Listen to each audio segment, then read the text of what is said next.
People use their imagination very well, actually. People are really good at using their imagination. They use it for fear. You must use imagination to experience fear. It's just how it goes. And so, as it comes up, as the fear arises in us, there's a moment where we recognize it. We become the recognition of the fear, and danger is still real. Danger is real,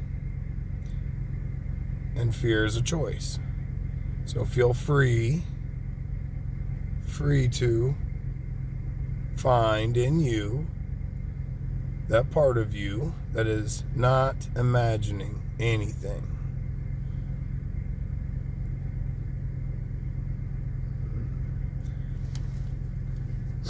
Fear is a choice. Danger is real. There's harm to the body, harm to others. So danger is real, but fear is a choice. Okay? What do I have on my nose here?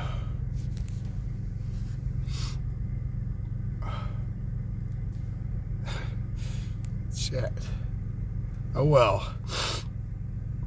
Danger is real. Fear is but a choice.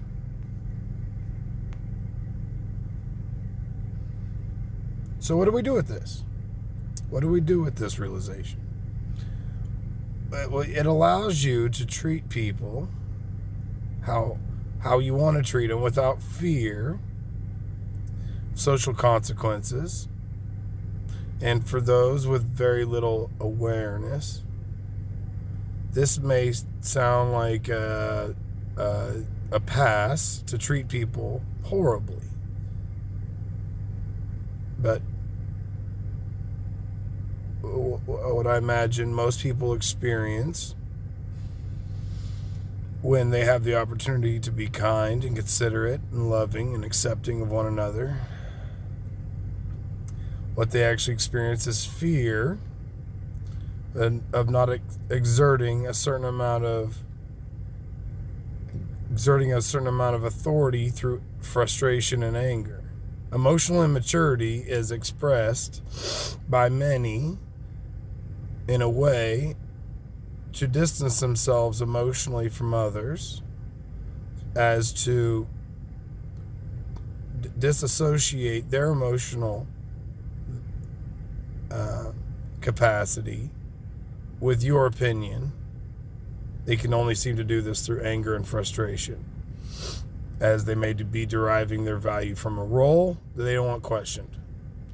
So as you interact with others, you don't have to fear that being kind and considerate and be aware of their being, that invisible realm in which they are experiencing, that you have no idea what they're experiencing. And you become the awareness to the fear of loss in status. You become the awareness to the fear of being someone treating you poorly because you didn't exert yourself in that, with that frustration that people confuse with authoritative persons. People who are frustrated, we don't mess with them. So they don't want messed with, and people who are angry, we just kind of leave them be, and that's where they want to be. It's left. And in that way, you don't have to be afraid of being kind, and that somebody, in your kindness, someone might use that as an opportunity to lash out or be cruel to you, as you can handle it. Actually, you don't mind people's reactiveness. You don't mind people's frustration. You are aware that they are experiencing that in that invisible field of awareness of their own. In their own space, there is challenge. And as you are aware of that, you don't want to add on to it. Now, being just nice, that's okay. But if you're just being nice so that they're nice to you in return, so that's not what it is. You are aware that you're not going to add on to this, that life is challenging enough for everybody and that you would prefer not to add on to it. And this is okay. You don't have to get caught up in their story and their drama.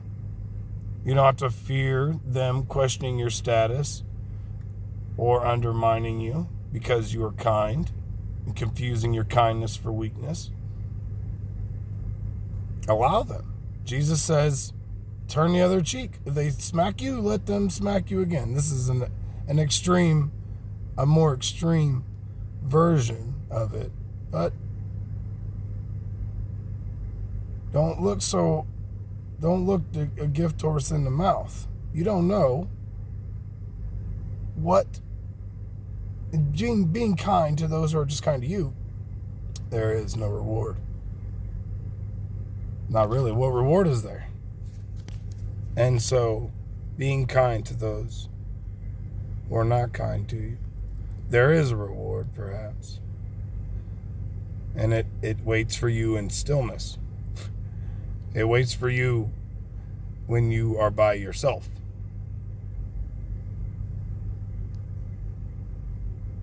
When you are in that position of Zen or in heaven, when you are not in thinking, there is a peace that comes with your kindness.